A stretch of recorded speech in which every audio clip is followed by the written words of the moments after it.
कैसे हो बच्चों। आज हम पढ़ने जा रहे हैं क्लास 10 के ज्योग्राफी का चैप्टर 5 जिसका नाम है खनिज एवं ऊर्जा संसाधन। इससे रिलेटेड यानी खनिज और ऊर्जा से रिलेटेड जो संसाधन प्रक्रिया है, इन सारी चीजों के बारे में हम सारे पहलुओं पर अच्छे से समझेंगे। खनिजों के बारे में भी अच्छे से समझेंगे और ऊर्जा के बारे में भी अच्छे से समझेंगे। इसके साथ ही साथ हम खनिज के वर्गीकरण एंड खनिज के पार्ट्स, डिवाइडेंस, हर एक चीज के बारे में, हर एक छोटी से लेके बड़ी पहलू पर गहन विचार करेंगे हम। ठीक है, इस वीडियो को अब यहाँ तक जुड़ रहे हो तो इस वीडियो को लाइक कर दो, इसके साथ ही चैनल को सब्सक्राइब भी कर ही दो, साथ ही साथ एंड बेल आइकन प्रेस कर देना, क्योंकि जो हमारा 2 क्लास अभी करेंटली में रनिंग में, जो कि एक है उसमें से 10 बजे सुबह में द हिंदू का करंट अफेयर का एनालिसिस जो हमारा करंट में रनिंग है वो लाइव होता है क्लास। ठीक है, और उसके बाद रात को 8 बजे हमारा एनसीईआरटी का क्लास होता है। ठीक है, एनसीईआरटी का क्लास होता है, तो इन दोनों क्लास में तुम ऑन टाइम जुड़ सको, इसके लिए क्या करना पड़ेगा, चैनल को सब्सक्राइब करके एंड बेल आइकन प्रेस कर देना पड़ेगा, ताकि जो नोटिफिकेशन हो ना वो बहुत जल्दी से आपको मिल जाए। ठीक है, चलो अब क्लास को स्टार्ट करते हैं बिना टाइम को वेस्ट किए ज्यादा। बाकी वीडियो को लाइक कर देना। अगर कोई प्रॉब्लम हो, कोई इशू आ रहा है, कोई क्वेश्चन क्रिएट हो रहा है माइंड में, या कुछ पॉइंट ऐसे जो इस चैप्टर में समझ में नहीं आ रहा है, तो वो पॉइंट क्या करोगे तुम, जो क्वेश्चन क्रिएट हो रहा है वो कमेंट में हमें दे दोगे कि ये वाला पॉइंट तुम्हें समझ में नहीं आ रहा है, ताकि हम उस पॉइंट पर अच्छे से डिस्कस कर पाए एक बार फिर से। ठीक है, चलो अब चैप्टर 5 में पढ़ने वाले हैं। एनसीईआरटी की ज्योग्राफी का चैप्टर का नाम है खनिज तथा ऊर्जा संसाधन। अगर इसके बारे में अगर हम समझे ना, तो पहले चीज तो ये समझो कि रोज की रोजमर्रा की जिंदगी जो है, तुम्हारा रोज के जो डेली रूटीन है, उसमें तुम धातु से बनी विभिन्न वस्तुओं का प्रयोग देखते होगे। जैसे तुम देखते होगे बर्तन देखते होगे, तो डेली के बेसिस पे बर्तन भी देखते होगे तुम, जो कि धातुओं की बनी हुई है। अब इस चीजों को लेके एक पॉइंट क्रिएट होता होगा तुम्हारे माइंड में कि धातु ये बनती कहाँ से, धातु ये आती कहाँ से, धातु होती क्या है, ये सारी चीजें तो तुम्हारे अंदर आती होगी। इसके साथ ही साथ अभी क्लास 10 का जो ज्योग्राफी चल रहा है, इसके पहले में 8, 9 तुम अगर ज्योग्राफी पढ़ लिए होगे, 7th का ज्योग्राफी, 6 का ज्योग्राफी पढ़े होगे, तो तुम्हें ये चीज का आइडिया हो गया होगा अभी तक में कि ये जो धातुएं है ना, ये भूपर्पट यानी पृथ्वी की ऊपरी परत पे जो विभिन्न खनिजों के योग से चट्टानें बनी होती है, इनके जो शोधन करके या इनके ड्रिलिंग करके ये जो धातु है इनको प्राप्त किया जाता है। ठीक है, और खनिज एक तरह से हमारे जो जीवन के ना एक अति अनिवार्य भाग के रूप में अभी फिलहाल में करंट बेसिस पे देखिए या प्राचीन काल में भी देखिए, तो ये एक अनिवार्य अंग है हमारे जिंदगी का। क्यों? क्योंकि देखो, एक छोटी सी सुई से लेकर एक बड़ी इमारत तक, या एक बड़े जहाज से लेकर आदि सभी एक खनिजों से ही बने हैं। देखो, छोटी सी सुई भी जिस चीज से बनती है वो भी किसी न किसी एक खनिज से बनती है, बड़ी इमारत जिस चीज से बनती है वो भी किसी न किसी खनिज के प्रयोग से ही बनती है। यानी हमारे डेली के रूटीन में, यानी हमारे डेली के रूटीन के साथ साथ हम डेली यूज में जो चीजें लेते हैं, हर एक चीज खनिज से बनी हुई है। उदाहरण स्वरूप में रेलवे लाइन ले लो, रेलवे लाइन हो गए, या सड़क के पत्थर हो गए, या औजार हो गए, या मशीनें हो गए, ये सारी चीजें किस चीज से बनी है? खनिजों से बनी हुई है। ठीक है, कार हो गई, बसें हो गई, रेलगाड़ियां हो गई, हवाई जहाज हो गई, ये सारी चीजें खनिजों से ही निर्मित हैं। ठीक है, अब इसके बाद हम देखते हैं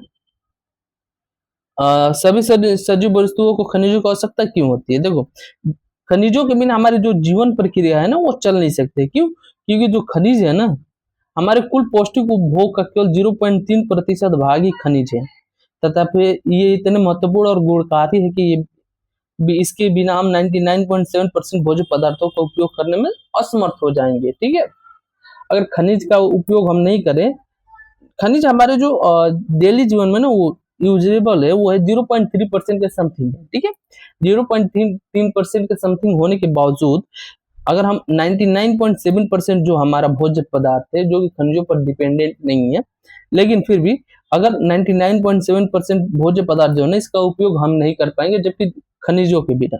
ठीक है, इसलिए जो खनिज वो हमारे जीवन की प्रक्रिया के लिए अहम हिस्सा या अहम भूमिका निभाते हैं हमारे जीवन के प्रोसेस में चलने के लिए। ठीक है, अब इसके लिए हम जानते हैं कि खनिज क्या होते हैं। पहले खनिज क्या है? खनिज भूवैज्ञानिकों के अनुसार अगर माने ना, तो खनिज एक प्राकृतिक रूप से विद्यमान समरूप तत्व है जिसकी एक निश्चित आंतरिक संरचना है। ठीक है, अगर भूवैज्ञानिकों के अनुसार माने तो खनिज क्या है? खनिज एक प्राकृतिक रूप से क्या विद्यमान जो है ना एक समरूप तत्व है जिसका एक निश्चित आंतरिक संरचना होती है, और इसके साथ ही साथ खनिज जो है प्रकृति में अनेक रूपों में भी पाया जाता है, जैसे कठोर हीरा और नरम चूना तक भी सम्मिलित है। अब खनिज इतना डिफरेंस क्यों होते हैं? अब खनिज है तो खनिज तो सब सेम होने चाहिए, या तो पूरे कठोर होने चाहिए या तो सॉफ्ट होने चाहिए, ऐसे होने चाहिए, लेकिन ये इतने विविध क्यों है, ये इतने चेंजेबल क्यों है?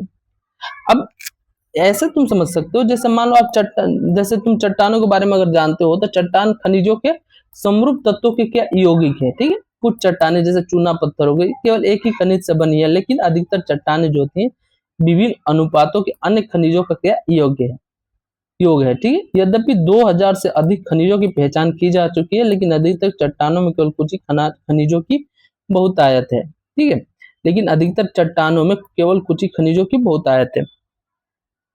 कुछ कुछ ऐसे होते हैं, देखो जो खनिज होते हैं ना वो चट्टान और खनिजों के एक समरूप तत्वों का यौगिक होते हैं। ठीक है, लेकिन उदाहरण स्वरूप में अगर हम देखें, उदाहरण स्वरूप में चूना पत्थर को हम देख सकते हैं।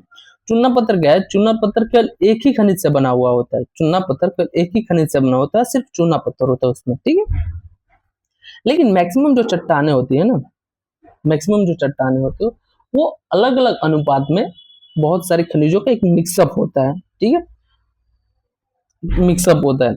अगर हम 2000 से अधिक भी खनिजों की पहचान अभी तक की जा चुकी है, अभी तक 2000 से अधिक खनिजों की पहचान की जा चुकी है, लेकिन अधिकतर जो चट्टानों में केवल कुछ ही खनिजों की बहुतायत है।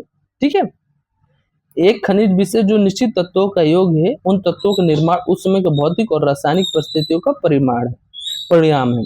देखो जो खनिज बनता है ना, खनिज एक तरह से एक जो खनिज अलग अलग प्रकार के खनिज जो होते हैं वो एक विशेष प्रकार के निश्चित तत्वों का एक मिक्सअप होते हैं वो। ठीक है, जैसे चूना पत्थर हो गया तो चूना पत्थर कुछ विशेष प्रकार के जो खनिज होते हैं उनके मिक्सअप है वो एक तरह से। ठीक है, और ये जो खनिज होते हैं इनके निर्माण जो होता है ना, जब जब ये क्रिएट होते हैं उस टाइम को भौतिक यानी भौतिक और रासायनिक प्रक्रियाओं का या परिस्थितियां जो निर्माण होती है उस टाइम, जैसे बाढ़ हो गया, तूफान हो गया, इसमें टूट के गिरा है, अंदर जाते जाते एकदम खनिज का निर्माण हुआ है, पूरा अंदर जाके बैठ गया बहुत सालों लाखों वर्षों तक, तो उस टाइम के लाखों वर्षों पहले के जो भौतिक और रासायनिक परिस्थितियां इसको मिली होगी, उसके बेसिस पे ये जो हमें जो खनिज मिलते हैं ये एक तरह से उस टाइम की भौतिक और परिस्थितियों का परिणाम स्वरूप हमें प्राप्त होते हैं। ठीक है, अगर इसके फलस्वरूप ही खनिजों में विविध रंग, कठोरता, चमक, घनत्व तथा विविध क्रिस्टल पाए जाते हैं। ठीक है, इसके फलस्वरूप ही मतलब वर्षों के प्रयत्न जो वर्षों से वो दबा पड़ा है, भौतिक और रासायनिक परिस्थितियां उसको जैसे मिली उसी के अनुसार उसका कलर जो होता है, रंग डिसाइड होता है कि कैसा कलर का हो सकता है। वो कठोरता एंड चमक, घनत्व, विविध क्रिस्टल के रूप में पाए जाएंगे, ये सारी चीजें। ठीक है, अब भूवैज्ञानिक जो है ना, भूवैज्ञानिक बस इन्हीं जो विशेषता है ना, इन्हीं के आधार पर खनिजों का क्या वर्गीकरण भी करते हैं।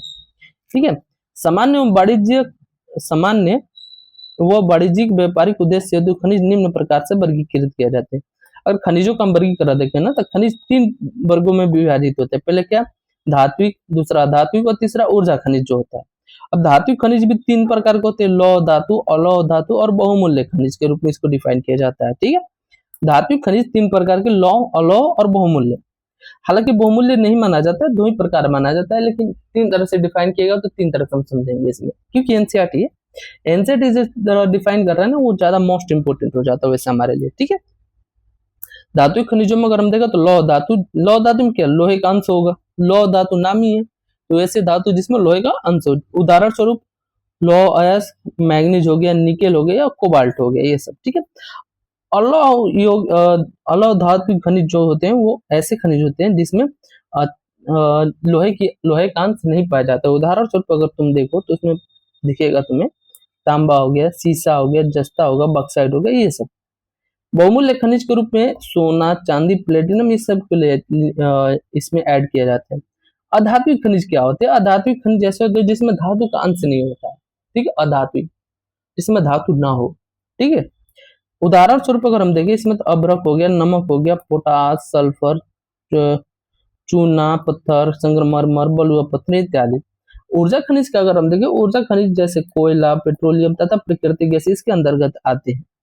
अब खनिजों की उपलब्धता के बारे में अगर हम बात करें तो खनिज कहाँ कहाँ भारत में किस किस क्षेत्र में पाए जाते हैं, कैसे कैसे क्षेत्रों में खनिज पाए जाते हैं, ये सारी चीजों अगर हम जाने तो खनिज कहाँ पाए जाते हैं, अगर इस पॉइंट पर हम विस्तृत चर्चा करें, अगर हम समझे तो हमें मिलेगा कि सामान्यतः जो खनिज होते हैं ना वो अयस्कों में पाए जाते हैं, ठीक है, अयस्क के रूप में, यानी खनिज का जो वो एक कचरा वाला पार्ट उसको बोला जाता है, उससे अयस्क अयस्क बोलते हैं। ये अयस्कों में जो होते हैं ना, अयस्कों में खनिज पाए जाते हैं, ठीक है। किसी भी खनिज में अन्य अवयव या तत्वों का मिश्रण या संचयन हेतु अयस्क शब्द का प्रयोग किया जाता है। खनन का आर्थिक महत्व तभी है जब अयस्क में खनिजों का संचयन पर्याप्त मात्रा में हो, ठीक है। खनन का आर्थिक महत्व तभी है जब अयस्क में खनिजों का संचयन पर्याप्त मात्रा में हो। अगर हम कहीं खनन कर रहे हैं खनिजों के लिए, ठीक, तो अगर वहां पे कुछ मिले ही ना हमें ढंग का, तो उसका कोई मोटिव नहीं उत्पन्न होगा ना, फिर तो उसका कोई मतलब आर्थिक महत्व ही नहीं है, वो तो फ्री में खोल दिए हम, कुछ मिला ही नहीं हमें। लेकिन जिन खनिजों में पर्याप्त मात्रा में जिन अयस्कों में पर्याप्त मात्रा में खनिज प्राप्त हो जाए, तो वैसे खनन आर्थिक महत्व वाले होते हैं, ठीक है। खनिजों के खनन की सुविधा इनके निर्माण और संरचना पर निर्भर है। खनिजों के खनन की जो सुविधा है इनके निर्माण और संरचना पर निर्भर है। खनन सुविधा इसके मूल्य को निर्धारित करती है, अतः हमारे लिए मुख्य सेल समूह को समझना अत्यंत आवश्यक है जिनमें ये खनिज पाए जाते हैं, ठीक है। खनन जो सुविधा होती है मूल्य को निर्धारित करती है। पहले तो कि खनन सुविधा में अगर मूल्य को निर्धारित करना है किसी चीज का, तो पहले तो उसमें जितना इन्वेस्ट हुआ है, जितना स्पेंड हुआ है हमारा, वो सारी चीजें के साथ साथ प्रॉफिट को भी इसमें अर्न किया जाता है। तो इस बेसिस पे तो जो खनन सुविधा है ये मूल्य पर इस प्रकार निर्धारित करती है। एंड इसके साथ ही साथ अगर हम देखें तो उन सेल समूहों को हमें समझना आवश्यक हो जाता है जिनमें ये सारी खनिजें पाए जाते हैं, ठीक है। अब देखते हैं जो निम्न से पहले उन सेल समूहों के बारे में जानते हैं जिनमें खनिज पाए जाते हैं, ठीक है। देखो पहले तो आग्नेय और कायांतरित चट्टानें होती है। आग्नेय और कायांतरित चट्टानों में जैसे खनिज, दरार, जोड़, भ्रंश और विद्रोह में ये मिलते हैं, ठीक है। छोटे जमाव सिराओं के रूप में और या बृहद जमाव परत के रूप में ये पाए जाते हैं। और इनका निर्माण भी अधिकतर उस समय होता है जब ये तरल अथवा गैसीय अवस्था में दरारों के सहारे भूपृष्ठ की ओर धकेले जाते हैं। ऊपर आते हुए ठंडे होकर जम जाते हैं। मुख्य धातु खनिज जैसे जस्ता हो गया, तांबा हो गया, जिंक हो गया और सीसा हो गया आदि इसी तरह सिराओं और जमाव के रूप में प्राप्त होते हैं, ठीक है। ये जो धातु खनिज या खनिज हमें प्राप्त होते हैं, तो इनका निर्माण कब होता है? इनका निर्माण अधिकतर उसी समय होता है। आग्नेय और कायांतरित चट्टानों में अगर हम देखें तो इनका निर्माण अधिकतर उस समय होता है जब ये जो चट्टानें होते हैं ना, आग्नेय और कायांतरित चट्टानें, ये तरल अथवा गैसीय अवस्था में दरारों के तरल या गैसीय अवस्था में होती है उस टाइम। और धीरे धीरे जो दरारें होती है, दरारें में जो तरल और गैसीय अवस्था में नीचे रहती है और दरारों की सहायता से ऊपर धकेल के ये भूपृष्ठ को आने के लिए धकेला जाता है, नीचे से प्रेशर होता है ये, तो ये ऊपर आते हुए ये क्या होती है, ठंडे हो जाती है। ऊपर आते हुए ये ठंडे होकर जम जाती है। इससे मुख्य धातु खनिज जैसे इसमें से पाया जाता है जस्ता हो गया, तांबा हो गया, जिंक हो गया, सीसा हो गया इत्यादि, ये सिराओं के रूप में जम जाते हैं। अब अनेक खनिज अवसादी चट्टानों के अनेक खनिज संस्तरों या परतों में भी पाए जाते हैं। अनेक खनिज जो होते हैं इनका निर्माण जो होता है ना, इनका निर्माण क्षैतिज परतों में निक्षेपण या संचयन या जमाव का परिणाम है। कोयला तथा कुछ अन्य प्रकार के लौह अयस्कों का निर्माण लंबी अवधि तक अत्यधिक ऊष्मा और दबाव का परिणाम है। अवसादी चट्टानों में दूसरी श्रेणी के खनिजों में जिप्सम हो गया, पोटास हो गया, नमक हो गया, सोडियम हो गया, सारी सम्मिलित हैं। अगर इनके निर्माण का बात करें तो इनका निर्माण विशेषकर शुष्क प्रदेशों में बाष्पीकरण के फलस्वरूप होता है, ठीक है। खनिजों के निर्माण की एक अन्य विधि धरातलीय चट्टानों का अपघटन है। चट्टानों के घुलनशील तत्वों के अपरदन के पश्चात अयस्क वाली अवशिष्ट चट्टानें रह जाती है। बक्साइट का निर्माण इसी प्रकार होता है, ठीक है। अगर पहाड़ियों के आधार पर बात करें तो पहाड़ियों का आधार तथा घाटी तल की रेत में जलोढ़ जमाव के रूप में भी कुछ खनिजें पाई जाती हैं। ये निक्षेप प्लेसर निक्षेप के नाम से जाने जाते हैं, ठीक है। प्लेसर निक्षेप तुम्हें मिल गया इसमें, प्लेसर निक्षेप क्या होता है? प्लेसर निक्षेप उसे बोलते हैं जो कि पहाड़ियों के आधार तथा घाटी तल के रेत जो जलोढ़ जमाव के रूप में भी कुछ खनिज जिसमें पाए जाते हैं, प्लेसर निक्षेप कहलाते हैं। ठीक है, इनमें प्राय ऐसे खनिज होते हैं जो प्लेसर निक्षेप है, इसमें प्राय ऐसे खनिज होते हैं जो जल द्वारा घर्षित नहीं होते हैं। मुख्य रूप से क्या, सोना हो गया, चांदी हो गया, टीन हो गया और प्लेटिनम हो गया। ठीक है, अब इसके बाद हम अगर देखें तो ये महासागरीय जल में भी विशाल मात्रा में खनिज हमारे यहाँ पाए जाते हैं, लेकिन इनमें से अधिकांश व्यापक रूप से विस्तृत होने के कारण इनकी आर्थिक सार्थकता जो होती है ना कम होती है। फिर भी सामान्य रूप से जैसे नमक हो गया, मैग्नीशियम हो गया, ब्रोमाइन हो गया, ज्यादातर समुद्री तल से प्रगहित यानी डिराइव्ड होते हैं। महासागरीय तली भी मैग्नीज ग्रंथियों में धनी है। ठीक है, एक इंपॉर्टेंट फैक्ट के रूप में रेड होल को हम समझते हैं। रेड होल खनन क्या होता है? रेड होल खनन, ये इसके अनुसार क्या होता है ना, देखो उत्तर पूर्वी भारत के अधिकांश जनजातीय क्षेत्रों में खनिजों का स्वामित्व व्यक्तित्व या समुदायों को प्राप्त होता है। ठीक है, उत्तर पूर्वी जो भारतीय के अधिकांश जो जनजातीय क्षेत्र है उसमें खनिजों का स्वामित्व जो है ना व्यक्तिगत या समुदायों को दे दिया गया है। जैसे मेघालय में हम देखें तो मेघालय में कोयला और लौह अयस्क हो गए, चूना पत्थर हो गए, डोलोमाइट हो गया, इसके विशाल निक्षेप पाए जाते हैं। जोवाई चेरापूंजी में भी कोयले का खनन परिवार के सदस्यों द्वारा एक लंबी संकीर्ण सुरंग के द्वारा रूप में किया जाता है, जिसे रेट होल खनन कहते हैं। ठीक है, रेट होल मतलब क्या, चूहा जो बिल खोद के जाता है ना, बिल जैसा होता है एक उसको खोद खोद के मतलब वो बहुत लंबा लेके जाता है, तो उस बेसिस पे रेट होल की तरह से इसको चेंज किया जाता है। ठीक है,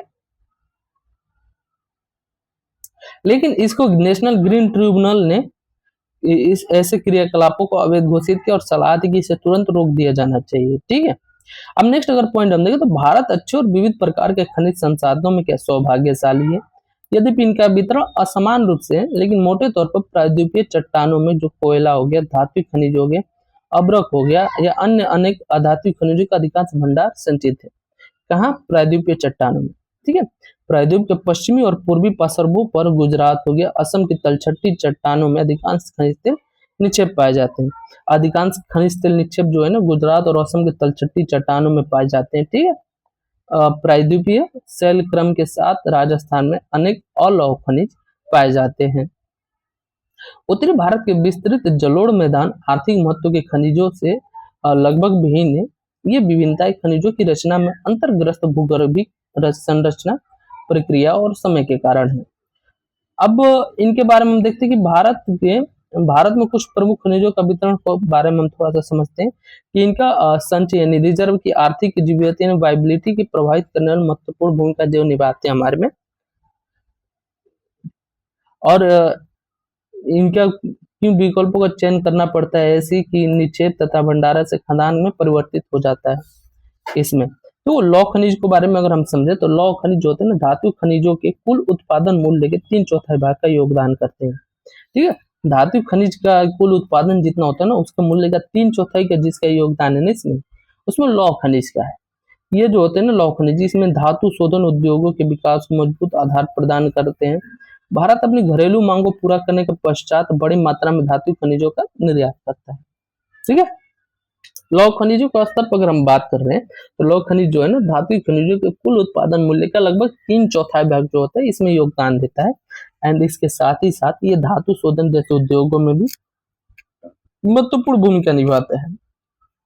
तथा और अगर निर्यात और आयात के बारे में अगर इस पे बात किया जाए तो इसमें यह चीज ये है कि लौह खनिजों के क्षेत्र में या धातु खनिजों के क्षेत्र में भारत जो है अपने घरेलू मांग को तो पूरा करता ही करता है, इसके पश्चात बड़ी मात्रा में जो धातु खनिज होते हैं इनका निर्यात भी करता है। लौह के बारे में जानते हैं। लौह खनिजों में लौह यानी आयरन और लौह जो है ना एक आधारभूत खनिज है तथा औद्योगिक रूप से ये बहुत इंपॉर्टेंट है। देखो देख सकते हो इसमें उड़ीसा 52% लौह का निर्यात करता है, जबकि अन्य 7%, झारखंड 11%, कर्नाटक 14, छत्तीसगढ़ 16। देख लो अब कुछ इंपॉर्टेंट पॉइंट यहाँ पे कि कन्नड़ भाषा में जो कुद्रे नाम है, कुद्रे शब्द का अर्थ होता है घोड़ा होता है। ठीक है, जो पश्चिमी घाट की सबसे ऊंची चोटी घोड़े के मुख से मिलती जुलती है। बेला डीला की पहाड़ी या बेला के डील से मिलती जुलती जिसके कारण इसका यह नाम पड़ा। ठीक है, भारत में जो लौह के विपुल संसाधन विद्यमान है। भारत उच्च कोटि के लोहान से लौह में धनी है। मैग्नेटाइट सर्वोत्तम प्रकार का लौह है इसके, जिसमें 70% लोहांश पाया जाता है मैग्नेटाइट में, ठीक है। मैग्नेटाइट सब सर्वोत्तम प्रकार का एक लौह है इसके। मैग्नेटाइट में लगभग 70% जो है ना लोहा का अंश पाया जाता है, ठीक है। इनमें सबसे सर्वश्रेष्ठ जो होते हैं वो चुंबकीय गुण होते हैं, जो विद्युत उद्योगों में विशेष रूप से उपयोगी होते हैं। हेमेटाइट सर्वाधिक महत्वपूर्ण औद्योगिक लौह है इसके, जिसका अधिकतम मात्रा में उपभोग हुआ है, किंतु इसमें लोहांश की मात्रा मैग्नेटाइट की अपेक्षा थोड़ी सी कम होती है। इसमें लोहांश 50 से 60% तक पाया जाता है। भारत में अगर लॉ की पेटियों के बारे में चर्चा करें तो भारत में लॉ की पेटियां ओडिशा झारखंड की पेटी, दुर्ग बस्तर चंद्रपुर की पेटी हो गई, या बल्लारी चित्रदुर्ग या चिकमंगलुरु तुमकुरु पेटी हो गई, महाराष्ट्र गोवा पेटी हो गई, ये इन सारे क्षेत्रों में पाई जाती है। उड़ीसा झारखंड पेटी के बारे में अगर हम चर्चा कर रहे हैं विस्तृत रूप से उड़ीसा झारखंड पेटी के बारे में, तो देखो उड़ीसा में जो है ना उच्च कोटि का हेमेटाइट किस्म का लौह मयूरभंज और केंदुझर जिलों में बादाम पहाड़ खदानों से निकाला जाता है, ठीक है। इसी से सन्निध झारखंड के सिंहभूम जिलों में गोवा तथा नोआ मुंडी से हेमेटाइट का खनन किया जाता है। लेकिन उसके अलावा आगे हम बढ़े, दुर्ग बस्तर चंद्रपुर की जो पेटी है, ये पेटी जो महाराष्ट्र और छत्तीसगढ़ राज्यों के अंतर्गत पाई जाती है। छत्तीसगढ़ के बस्तर जिले में बेलाडीला पहाड़ी श्रृंखलाओं में अति उत्तम कोटि का हेमेटाइट पाया जाता है इसमें, ठीक है। जिसमें इस गुणवत्ता के लौह के 14 जमाव मिलते हैं। इसमें इस्पात बनाने में आवश्यक सर्वश्रेष्ठ भौतिक गुण विद्यमान है। इन खदानों का लौह विशाखापट्टनम पतन से जापान तथा दक्षिण कोरिया को निर्यात भी किया जाता है, ठीक है। अब नेक्स्ट हमारा बल्लारी चित्रदुर्ग चिकमंगलुरु तुमकुरु पेटी। ये कर्नाटक की इस पेटी में कर्नाटक में ये लोहेस की पेटी पाई जाती है। ये कर्नाटक के पश्चिमी घाट में अवस्थित कुद्रेमुख की खाने में 100% निर्यात इकाई है। ये पूरा का पूरा यहाँ का जो होता है ना निर्याती होता है। कुद्रेमुख जो निक्षेप है संसार के सबसे बड़े निक्षेपों में से एक माना जाता है। कुद्रेमुख निक्षेप को लो अयस्क करदम यानी स्लरी रूप में पाइपलाइन द्वारा मंगलुरु के निकट एक पतन पर भेजा जाता है। महाराष्ट्र गोवा पेटी, ये पेटी जो है महाराष्ट्र गोवा की पेटी जो है ये गोवा तथा महाराष्ट्र राज्य के रत्नागिरी जिले में स्थित है। यद्यपि यहाँ का लोहा उत्तम प्रकार का नहीं है, तथापि इसका दक्षता से दोहन किया जाता है। मरमगांव पतन से इसका निर्यात भी किया जाता है, ठीक है। लॉस की बात करने के साथ साथ उसके बाद हम आते हैं मैग्नीज वाले पे। मैग्नीज सेक्शन क्या है, मैग्नीज के बारे में थोड़ा समझना है। मैग्नीज जो है ना मुख्य रूप से इस्पात के विनिर्माण में प्रयोग किया जाता है, ठीक है। अगर 1 टन इस्पात बनाने में लगभग 10 किलोग्राम मैग्नीज की आवश्यकता होती है। 1 टन इस्पात अगर बनाना है हमें तो उसके लिए 10 किलोग्राम कितना 10 किलोग्राम मात्र 10 किलोग्राम मैग्नीज की अवस्था इसमें आवश्यकता जरूर होती है। अगर इसके उपयोग की बात करें तो मैग्नीज का उपयोग ब्लीचिंग पाउडर हो गया, कीटनाशक दवाएं हो गया या पेंट बनाने में किया जाता है इसका मैग्नीज का, ठीक है।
ठीक है। भारत अपनी वाणिज्यिक ऊर्जा आवश्यकताओं की पूर्ति हेतु मुख्यतः कोयले पर ही निर्भर है। जैसा कि आप पहले ही जानते हैं, कोयला का निर्माण जो है पादप पदार्थों के लाखों वर्षों तक संपीड़न से हुआ है। इसलिए संपीड़न की मात्रा, गहराई और दबने के समय के आधार पर कोयला अनेक रूपों में पाया जाता है। ठीक है। कोयला जो है, कोयला का निर्माण जो होता है ना, जो पादप पदार्थ होते हैं, इनके धरती के अंदर दबने और लाखों वर्षों तक संपीड़न के कारण इनका निर्माण होता है। संपीड़न के इन द सेंस ऐसे समझ सकते हो कि लाखों वर्षों तक ये नीचे धरती के गहराई में दबते जानते गए और समय के आधार पर कोयला अनेक रूपों में पाया जाता है। ठीक है। दलदलों में क्षय होते पादपों से पीट का उत्पन्न होता है, जिसमें कम कार्बन होता है। पीट जो होता है ना, इसमें कार्बन कम होता है तथा नमी की उच्च मात्रा और निम्न ताप क्षमता होती है। लिग्नाइट जो होता है, लिग्नाइट एक निम्न कोटि का भूरा कोयला होता है। यह मुलायम होने के साथ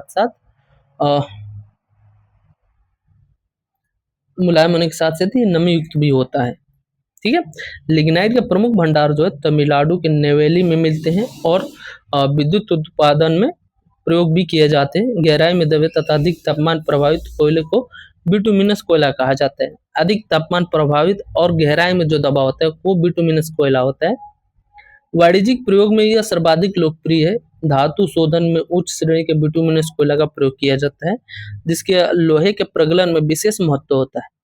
एंथ्रेसाइट जो होता है कोयले का एक रूप होता है। एंथ्रेसाइट सर्वोत्तम गुणों वाला कठोर कोयला होता है। ये भारत में कोयला जो होता है ना, दो प्रमुख भूगर्भिक योग्य सेल क्रम के अनुसार पाया जाता है। हमारे यहाँ जो भारत में पाया जाता है, पहले तो ये गोंडवाना वाला, जिसकी आयु क्रमशः 2 लाख वर्ष से कुछ अधिक, और दूसरा जो है टर्शियरी काल का है जो नीचे, इसके लगभग 55 लाख वर्ष पुराने हैं। ठीक है।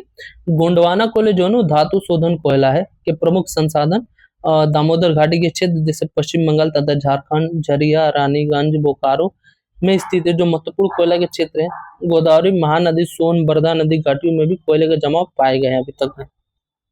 अगर टर्शियरी क्षेत्र के बारे में हम समझे तो टर्शियरी कोयला है ना, उत्तर पूर्वी राज्यों जैसे मेघालय, असम, अरुणाचल प्रदेश, नागालैंड इत्यादि क्षेत्रों में पाया जाता है ये। ठीक है। नेक्स्ट हम देखें पेट्रोलियम के बारे में। अगर हम जानकारी देखें तो पेट्रोलियम जो है, पेट्रोलियम भारत में कोयले के पश्चात ऊर्जा का ये दूसरा सबसे प्रमुख संसाधन है। पेट्रोलियम या खनिज तेल, ये ताप और प्रकाश के लिए ईंधन हो गया या मशीनों का स्नेहक हो गया या अनेक विनिर्माण उद्योगों को कच्चा माल प्रदान करता है। तेल शोधनशालाओं में संश्लेषित वस्त्र, उर्वरक, असंख्य रसायन उद्योगों में एक नोडीय बिंदु का काम करती है। ये भारत में अधिकांश पेट्रोलियम की उपस्थिति टर्शियरी युग की सेल संरचनाओं के अपनति व भ्रष्ट ट्रैप में पाई जाती है। बलन, अपनति और गुंबदों वाले प्रदेशों में यह वहां पाया जाता है जहां उद्वलन के शीर्ष में तेल ट्रैप हुआ होता है। ठीक है।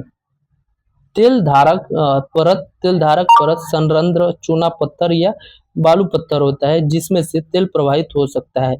मध्यवर्ती असंरंध्र परतें जो तेल के ऊपर उठने व नीचे रिसने से रोकती है। पेट्रोलियम संरंध्र और असंरंध्र चट्टानों के बीच भ्रंश ट्रैप में भी पाया जाता है। ठीक है। प्राकृतिक गैस हल्की होने के कारण खनिज तेल के ऊपर भी पाई जाती है। भारत के अगर विषय में हम बात करें तो भारत में मुंबई, हाई, गुजरात, असम, ये जो क्षेत्र है ये पेट्रोलियम उत्पादक क्षेत्र में माने जाते हैं। और असम जो है ना, असम ये भारत का सबसे पुराना तेल उत्पादक राज्य है। ठीक है। प्राकृतिक गैसों के बारे में अगर हम बात करते हैं, प्राकृतिक गैस एक महत्वपूर्ण स्वच्छ ऊर्जा संसाधन है जो पेट्रोलियम के साथ अथवा अलग पाई जाती है। इसे ऊर्जा के एक साधन के रूप में तथा पेट्रो रसायन उद्योग के औद्योगिक कच्चे माल के रूप में प्रयोग किया जाता है। कार्बन डाइऑक्साइड के कम उत्सर्जन के कारण प्राकृतिक गैस को पर्यावरण अनुकूल भी माना जाता है, इसलिए वर्तमान शताब्दी का क्या ईंधन है। ठीक है। अब देखते हैं कृष्णा गोदावरी नदी बेसिन में प्राकृतिक गैस के विशाल भंडार भी खोजे गए हैं। पश्चिमी तट के साथ मुंबई, हाई और सन्निध क्षेत्रों को खंबात की खाड़ी में पाए जाने वाले तेल क्षेत्र संपूरित होते हैं। अंडमान निकोबार द्वीप समूह भी महत्वपूर्ण है क्षेत्र है इस दिशा में, जहां प्राकृतिक गैस के विशाल भंडार पाए जाते हैं। 1700 किलोमीटर लंबी हाजीरा, विजयपुर और जगदीशपुर जो एचवीजे गैस पाइपलाइन है, मुंबई हाई और बसीन के पश्चिमी और उत्तरी भारत के उर्वरक, विद्युत व अन्य वाले जो क्षेत्र हैं इसमें। बाकी ज़्यादा इंपॉर्टेंट पॉइंट तो वैसे नहीं दिख रहा है इसमें, बाकी हम समझते हैं। ठीक है, इस धमनी में भारत के गैस उत्पादन को संवेग मिलता है। चलो नेक्स्ट हम देखते हैं विद्युत के बारे में थोड़ा। विद्युत विद्युत का अनुप्रयोग इतना ज्यादा विस्तृत हो गया आधुनिक विश्व में कि इसके प्रति व्यक्ति उपभोग को विकास का सूचकांक माना जाता है। विद्युत जो होते हैं मुख्यतः दो प्रकार से उत्पन्न की जाती है। पहला तो प्रवाहित जल से, यानी प्रवाहित जल से क्या, हाइड्रो टरबाइन चलाकर जल विद्युत उत्पन्न किया जाता है। दूसरा अन्य ईंधन के माध्यम से, जैसे कोयला से, पेट्रोलियम या प्राकृतिक गैस को जलाने से। प्राकृतिक गैस को जलाने से टरबाइन चलाकर और ताप विद्युत उत्पन्न किया जाता है। ठीक है, और एक बार जब उत्पन्न हो जाने के बाद विद्युत एक जैसी ही होती है सब। ये नहीं है कि प्रवाही जल के माध्यम से अलग विद्युत निकल रही है और अन्य ईंधनों के माध्यम से जला के जो प्राप्त किया जा रहा है विद्युत वो अलग होता है, ऐसा नहीं होता है। ठीक है, तेज बहते जल से जल विद्युत को उत्पन्न की जाती है, जो एक नवीकरणीय योग्य संसाधन है। भारत में अनेक बहुउद्देशीय परियोजनाएं हैं जो विद्युत ऊर्जा उत्पन्न करती है, जैसे भाखड़ा नांगल हो गया, दामोदर घाटी कॉर्पोरेशन हो गया, या कोपिली हाइडल परियोजना होगी, ये सारी चीजें। ठीक है, ताप विद्युत कोयला, पेट्रोलियम, प्राकृतिक गैस के प्रयोग से उत्पन्न की जाती है। ताप विद्युत गृह अनवीकरण योग्य जीवाश्म ईंधन का प्रयोग कर विद्युत उत्पन्न किया जाता है। अब गैर परंपरागत ऊर्जा के साधन क्या होते हैं? इसके साधन जो होते हैं ना देश में, हमारे कोयला, तेल, गैस आदि जीवाश्म ईंधन होते हैं ना, इस पे हम अभी अत्यधिक निर्भर है। गैस और तेल की जो बढ़ रही कीमतें जो बढ़ रही है और इस क्षेत्र में जो कमी आ रही है, इससे ऊर्जा की आपूर्ति की सुरक्षा में प्रति अनिश्चितता उत्पन्न कर दी है। तो इसके अतिरिक्त जीवाश्म ईंधनों का प्रयोग जो गंभीर पर्यावरणीय समस्या भी उत्पन्न कर रही है। नवीकरणीय योग्य जो ऊर्जा संसाधन है, इसके योग्य मतलब इसके बेसिस पे इसके क्षेत्र में प्रयास किए जा रहे हैं कि इसी क्षेत्र में विद्युत का उत्पादन किया जाए, ताकि जो जीवाश्म ईंधन है इसका प्रयोग भी कम हो जाए, जिससे पर्यावरण का जो समस्या उत्पन्न हो रहा है वो कम हो जाए। तो नवीकरणीय योग्य जो ऊर्जा संसाधन उसमें जैसे सौर ऊर्जा, पवन ऊर्जा, ज्वारीय ऊर्जा हो गई, जैविक ऊर्जा होगी, तथा अवशिष्ट पदार्थों से जो ऊर्जा जन्म लेती है उसका प्रयोग हम करें बहुतायत रूप से। ठीक है, ये गैर परंपरागत साधन के रूप में कहलाते हैं। ठीक है, परमाणु तथा आणविक ऊर्जा के बारे में अगर हम समझे तो परमाणु जो ऊर्जा होती है ना, परमाणु या आणविक ऊर्जा जो होती है अणुओं की संरचना का बदलने से प्राप्त होती है। जब ऐसा परिवर्तन किया जाता है कि ऊष्मा के रूप में काफी ऊर्जा विमुक्त होती है और इसका उपयोग विद्युत ऊर्जा उत्पन्न करने में किया जाता है। यूरेनियम हो गया या थोरियम हो गया, जो कि झारखंड और राजस्थान की अरावली पर्वत श्रृंखला में पाए जाते हैं, इसका प्रयोग कर परमाणु अथवा आणविक ऊर्जा के उत्पादन में भी किया जाता है। केरल में जो मिलने वाली मोनोजाइट रेत है उसमें भी थोरियम की मात्रा पाई जाती है। अब नेक्स्ट पॉइंट हम देखते हैं सौर ऊर्जा के बारे में, थोड़ा सा समझते हैं। सौर ऊर्जा क्या होता है ये तुम्हें पता ही होगा। जो सूर्य से प्राप्त होती है ऊर्जा उसे सौर ऊर्जा कहती है, सोलर एनर्जी वो बोलते हैं। भारत एक उष्णकटिबंधीय देश है, यहाँ सौर ऊर्जा के दोहन की असीम संभावना है। फोटोवोल्टाइक प्रौद्योगिकी द्वारा धूप को सीधे विद्युत में परिवर्तित किया जाता है। भारत के अगर ग्रामीण और सुदूर क्षेत्रों में देखें तो सौर ऊर्जा तेजी से लोकप्रिय हो रही है और कुछ बड़े सौर ऊर्जा संयंत्र देश के विभिन्न भागों में स्थापित किए जा रहे हैं, और ऐसा अपेक्षा है कि सौर ऊर्जा के प्रयोग से ग्रामीण घरों में उपयोग तथा लकड़ी पर निर्भरता को न्यूनतम किया जा सकेगा। ठीक है, इसके फलस्वरूप पर्यावरण संरक्षण में योगदान देगा ये, और कृषि में भी खाद्य को प्राप्त आपूर्ति होगी। अब आते हैं पवन ऊर्जा। पवन ऊर्जा की महान संभावना अभी हमें पवन ऊर्जा फॉर्म जी, इसकी विशालतम पेटी जो तमिलनाडु के नागरकोइल में मदुरई में अवस्थित है, और इसके अतिरिक्त आंध्र प्रदेश, कर्नाटक, गुजरात, केरल और महाराष्ट्र के साथ साथ लक्षद्वीप में भी इसके पवन ऊर्जा का फॉर्म रेडी किए गए हैं, स्टार्ट किए गए। अब बायोगैस, ग्रामीण इलाकों में जो झाड़ी हो गए या कृषि अपशिष्ट हो गए, पशु या मानव जनित अपशिष्ट हो गए, इनके उपयोग से घरेलू उपभोग हेतु बायोगैस का उत्पन्न किया जाता है। जैविक पदार्थों के अपघटन से यह गैस उत्पन्न होती है और इसका जो तापीय सक्षमता होती है मिट्टी, तेल, उपलोग, चारकोल की अपेक्षा अत्यधिक होती है। ठीक है, गोबर गैस प्लांट के नाम से भी ये जाने जाते हैं भारत में। अब आगे देखते हैं ज्वारीय ऊर्जा के बारे में समझे तो अगर हम ज्वारीय ऊर्जा, महासागरीय तरंगों का प्रयोग विद्युत उत्पादन के द्वारा ही किया जाता है। संकरी खाड़ी के आर पर अगर हम देखें बाढ़ द्वार बनाकर बांध बनाए जाते हैं। उच्च ज्वार में इस संकरी खाड़ी नुमा प्रवेश द्वार से पानी भीतर भर जाता है और द्वार बंद होने पर बांध में ही रह जाता है। ठीक है, बाढ़ द्वार के बाहर अगर ज्वार उतरने पर बांध के पानी को इसी रास्ते पाइप द्वारा समुद्र की तरफ बहाया जाता है और इसे ऊर्जा उत्पादक टरबाइन की ओर ले जाया जाता है। ठीक है, भारत में अगर हम देखें तो भारत के सिनेरियो में खंबात की खाड़ी होगी, कच्छ की खाड़ी होगी, या पश्चिमी तट पर गुजरात, पश्चिमी बंगाल में सुंदरबन डेल्टा क्षेत्र जो हो गया, ये सारी ज्वारीय ऊर्जा उत्पन्न करने में आदर्श दशाएं क्या उपस्थित है यहाँ पे। भूतापीय ऊर्जा के बारे में अगर हम सिनेरियो में बात करें तो भूतापीय ऊर्जा क्या होती है? ये पृथ्वी के आंतरिक भागों से ताप का प्रयोग कर उत्पन्न की जाने वाली विद्युत को भूतापीय ऊर्जा कहते हैं। ठीक है, अब ऊर्जा संसाधनों का संरक्षण, पहले तो कृषि उद्योग और परिवहन, वाणिज्य और घरेलू आवश्यकताओं को पूर्ति के लिए ऊर्जा के निवेश की आवश्यकता हो। इसके बाद ये धीरे धीरे ऊर्जा के बचत ही ऊर्जा के उत्पादन, इस क्षेत्र में अगर हम सोच को रखें तो हम ऊर्जा का संरक्षण भी कर सकते हैं। ठीक है, बाकी एक चैप्टर यहीं पे खत्म होता है एंड ये रहा आपके सामने क्वेश्चन आंसर्स इसमें जो दिए हैं, ये कंप्लीट करोगे तुम। ठीक है, अगर नहीं कंप्लीट हो रहा है तो कमेंट में लिखोगे किस क्वेश्चन पे डिफेंड करना है एंड जो पॉइंट या कुछ भी प्रॉब्लम हो रहा है इस चैप्टर से या किसी भी चैप्टर से, तो तुम कमेंट में उस क्लास का नाम एंड चैप्टर का नाम नोट करोगे एंड सबमिट करोगे कि इस चैप्टर से हमें ये पॉइंट नहीं समझ में आ रहा है या ये पॉइंट नहीं समझ में आ रहा, कुछ भी एक क्वेश्चन अपने कमेंट में ड्रॉप करोगे, बाकी तुम्हारी समस्या का समाधान बहुत जल्दी कर दिया जाएगा। ठीक है, बाकी अगर यहाँ तक आ गए हो तो इस वीडियो को लाइक करके ही ज़्यादा वीडियो को लाइक कर देना एंड चैनल को सब्सक्राइब करके बेल आइकन प्रेस कर देना ताकि जो हमारी क्लासेस अपलोड हो तो तुम्हें नोटिफिकेशन मिल जाए उसके लिए। ठीक है, बाकी एक बार हम लास्ट टाइम जाते जाते एक बार टाइम रिमाइंड कर दे तुम्हें। सुबह में 10 बजे हमारा जो चलता है द हिंदू का एक बैच चलता है हमारा, द हिंदू का एनालिसिस बैच करंट अफेयर के बेसिस पे, एंड रात को 8 बजे हमारा जो चलता है वो एनसीईआरटी बेस्ड होता है, ये एनसीईआरटी बेस्ड होता है हमारा ये क्लास, ये चलता है। ठीक है, तो इस पर थोड़ा सा हम गौर करेंगे, थोड़ा सा इस पर फोकस करना आना।